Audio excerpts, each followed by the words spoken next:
Hello, CoronaWatch viewers, and welcome to a special interview with Delegate Suhas Subramanyam, and I'm interviewing him with Pranab Kotamaraju. Mr. Subramanyam, would you like to introduce yourself? Sure, yeah, it's good to be here. My name is Delegate Suhas Subramanyam. I represent the 87th district in the Virginia General Assembly.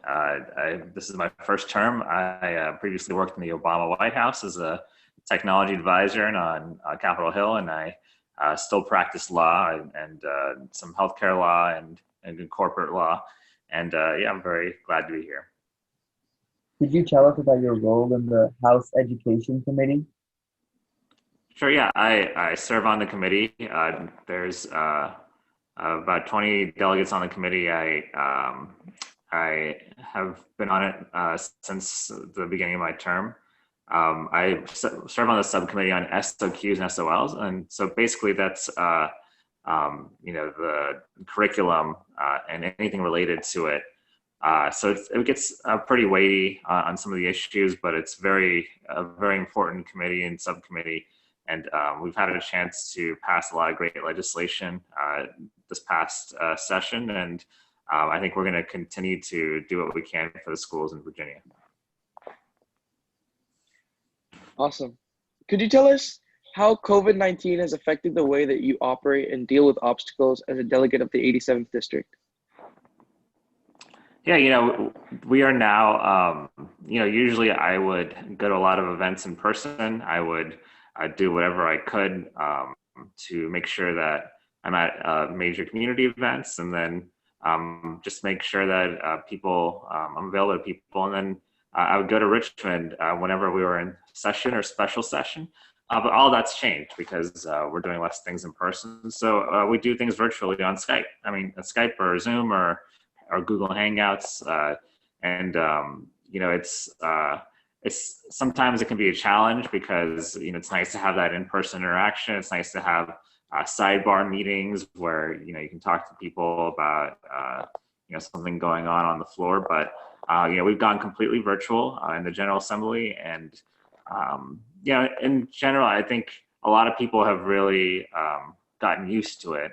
It's not the way we're going to operate the long term, but I think there are definitely pros to doing it. It's certainly helped us be able to continue our business during this time. How are the special sessions operating, and what are you talking about in these special sessions? Sure. Did you ask how we've been operating and what do we talk about? Yeah. In the special sessions. Yeah. I think right now we're in special session. So every year, we have a regular session in January, February, March, and then we come back a few times throughout the year. And those are special sessions, and the governor calls them. This special session was called to work on the budget because right now, because of the pandemic, a lot of businesses are struggling. A lot of people are struggling. That means that they're making less money. That means that they're paying less taxes. And so, that means our budget right now is not what we projected it to be. And so because of that, we had to make some cuts. And so we have been going through systematically and making cuts to some things, trying to reprioritize things in our budget, try to use federal money we received and spend that on trying to help localities handle this pandemic, historic pandemic. And then finally, I think there is right now a really big push to reform our criminal justice system and the way we do policing. And so we wanted to also tackle that since we felt it was a very urgent issue. And we've had a very successful session so far. And, we are hopefully by the end of this week, we're able to pass the budget. Awesome. So you mentioned policing. How are you working to make that better for Loudoun County residents in the special sessions? Yeah, and so policing. We don't want to end policing. We don't want to punish police in any way. Nothing we're doing is meant to try to take away from what they do as in their jobs. But what we're trying to do is create some sort of accountability mechanism for bad police. Basically, that's what we're trying to go after, and we're also trying to make sure that people of color, especially, feel comfortable and feel like if they have an incident, that there's somewhere to turn to, that the fox isn't guarding the hen house, which has been the case in Virginia and in all over the country, it seems. And so, Virginia, like many other states, has tried to tackle this problem. Some of the issues that we've worked on include, what kinds of equipment police can use on, protesters, for instance. Do we want to be having our police buying military-grade weapons, or even weapons that wouldn't be used on in military situations? But that's the kind of things that we're seeing our sheriff's offices and our police forces in Virginia buy and use. And so we wanted to make sure that that was clear, that can't use certain types of things on peaceful protesters. We also wanted to tackle qualified immunity, this issue of officers actually not being accountable in certain situations if they make a mistake. The idea of a full-blown immunity might be difficult for a lot of people to swallow if they feel like an officer acted in bad faith. So there's quite a few things that we have passed.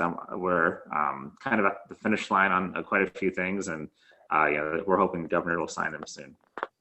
How is course load been altered to accommodate distance learning? And how will it change if you go into hybrid and eventually back to normal? Yeah, we were asking about the course load.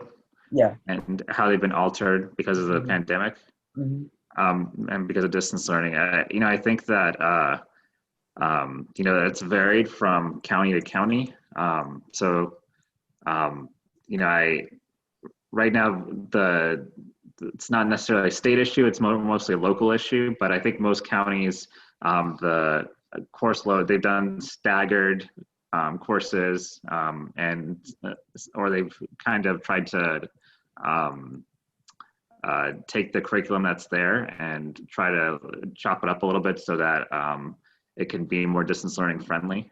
That's my understanding, but I think it's really depending, even sometimes on the school, but certainly on the locality, on how they're trying to handle that. One of the big things I'm trying to do is give people access to broadband, so that if they don't have access to broadband right now, they either have a place to go, or we're able to get something, some sort of access to them, because right now not everyone has great broadband access, and that's a very big part of distance learning is being able to connect to the internet, and even to just do homework and have meetings with a teacher in addition to attending class.